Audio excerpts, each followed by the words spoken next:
আলহামদুলিল্লাহ রাব্বিল আলামিন। আমার সাথে প্রতিদিন একটি করে আয়াত পড়ার মাধ্যমে আপনারা একদিকে যেমন রিডিংয়ের রুলগুলো, নাজেরা পড়ার নিয়ম, যেগুলো হয়তো অনেকে ভুলে গিয়েছেন সেগুলো মনে করতে পারবেন, তেমনি প্রতিদিন একটু একটু করে তাজউইদের অনেক নিয়ম কানুন আপনারা জানতে পারবেন ইনশাআল্লাহ। ফলে বিশুদ্ধভাবে আল কোরআন তেলাওয়াত করা আপনার সহজ হবে। আমার 2 মিনিট কোরআন চ্যানেলটি সাবস্ক্রাইব করুন এবং মানুষের মাঝে ছড়িয়ে দিন।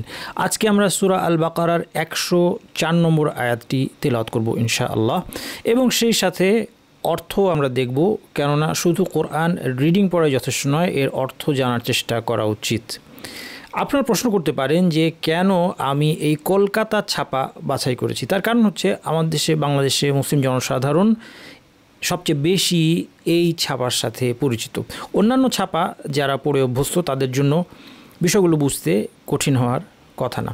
আসুন আমরা আজকের আয়াতটা তিলাওয়াত করার আগে একটি তাজউইদের নিয়ম আজকে আমরা শিখে নিই। এই নিয়মটা হচ্ছে মাদ সংক্রান্ত। মাদ বা টান 10 প্রকার, এই সব কিছু নিয়ে আলোচনা করে আজকে আপনাদেরকে ভারাক্রান্ত করব না। তবে মৌলিকভাবে যদি আমরা বলি তাহলে মাদ, কিছু মাদ আছে যেগুলো হচ্ছে আসলি মাদ, মৌলিক মাদ, আর কিছু হচ্ছে ফারঈ বা বর্ধিত মাদ। হামজা অথবা সুকুনের কারণে মাদ বর্ধিত হয়। এই আসলি মাদ এবং আসলি মাদের অনুসরণ করে আরও কয়েকটা মাদ আছে।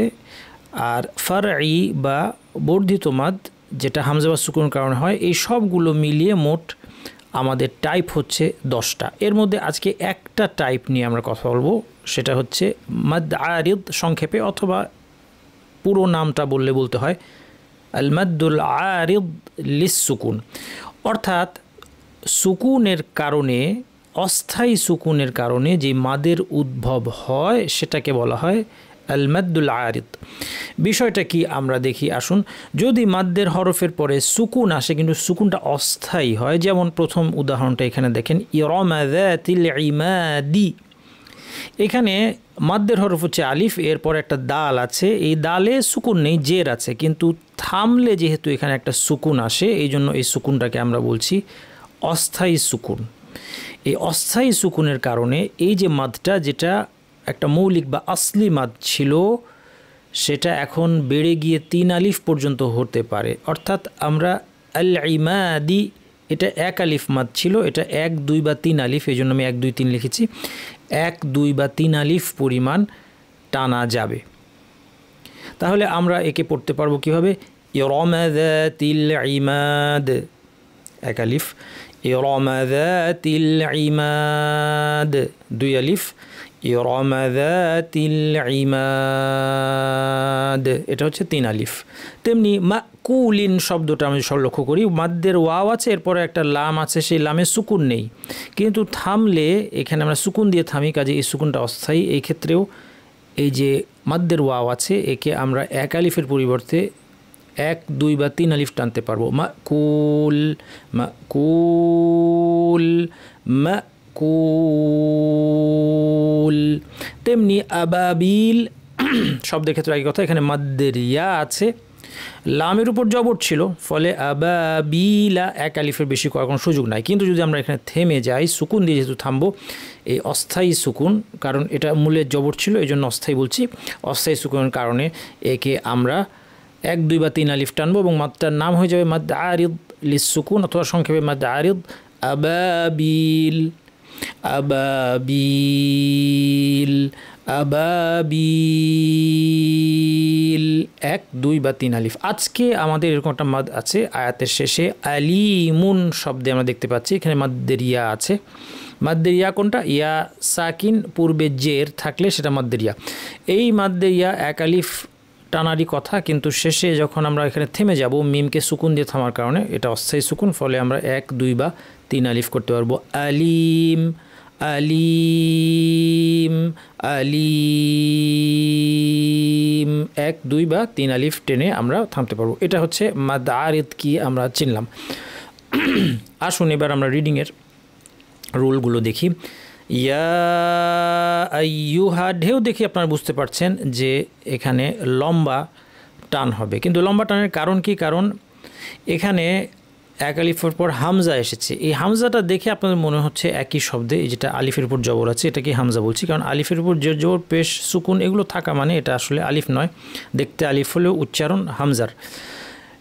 এখানে দেখতে এক শব্দ মনে হলো, এটা আসলে ভিন্ন শব্দ। ইয়া একটা শব্দ, আইয়ুহা আরেকটি শব্দ, এই জন্য এটা মাদ মুনফাসিল। আমরা মাদ মুনফাসিল মুত্তাসিল সবই দুই আলিফ টানবো মুসা বলতে যতক্ষণ লাগে। তাহলে আমরা বলবো ইয়া আইয়ুহা। আচ্ছা, এখানে যেহেতু আমরা থামবো না, এই হা গিয়ে লামকে ধরবে, ইয়া আইয়ুহাল্লাযীনা, জি জিব্বার শীর্ষ থেকে একটু ভিতরের অংশ, এটাকে তরফ বলা হয়, এটা উপর দাঁতের শীর্ষে লাগিয়ে এভাবে পড়তে হবে জি। আযি এটা বলা প্র্যাকটিস করলে জি সহজে বলতে পারবেন। আযি জি। ইয়া আইয়ুহাল্লাযীনা আমানু, নুন না টানা প্র্যাকটিস করতে হবে, না বলবেন না।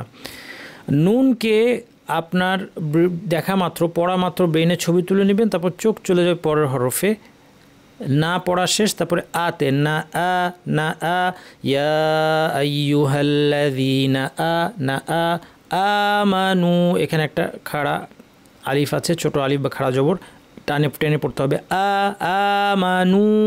এখানে ওয়াও আছে, টানতে হবে আমানু। লা লাম আলিফ আছে, লা তাকুলু, এটা তা দুটা নোক্তা দেখা যাচ্ছে না, এখানে একটু লেগে গিয়েছে এই কারণে। তা লা লা তাকু, তাকু কু মোটা ভারী, কু ওয়াও আছে টানতে হবে, তাকুলু কুলু, লু আবার ভারী করব না, খেয়াল করতে হবে। লা তাকুলু র, এখানে র এর পর আলিফ আছে, ভারী র হবে, রাইনা, রাইনা নুনের পর আলিফ টানতে হবে। ওয়াকুলু, ওয়াকু ভারী, লু পাতলা, ওয়াকুলুন এখানে লু গিয়ে আবার নুনকে ধরবে, ফলে এই মাত্রা পড়ে যাবে লুনজু। নুন সাকিমা ওয়া ইখফা করতে হবে, অর্থাৎ ওয়ের মাখরাজে জিব্বাকে লাগাবো বা কাছাকাছি নিব, পুরোপুরি লাগাবো না, নাক থেকে গুন্না করবো। ওয়া যেহেতু ভারী, গুন্নাটাও ভারী করবো, মানে আওয়াজটা উপর দিকে ঠেলবো, লুনজু এভাবে বলবো, লুনজু। ওয়াকুলুনজুর র ভারী, ওয়াকুলুনজুরনা, না টানতে হবে, ওয়াসমাউ টেনে থামতে হবে। এটা কিন্তু মাদ আরিদ না, এটা একালিফি থাকবে, কারণ এখানে মাদ্দের হরফের পরে কোনো সুকুন আসেনি।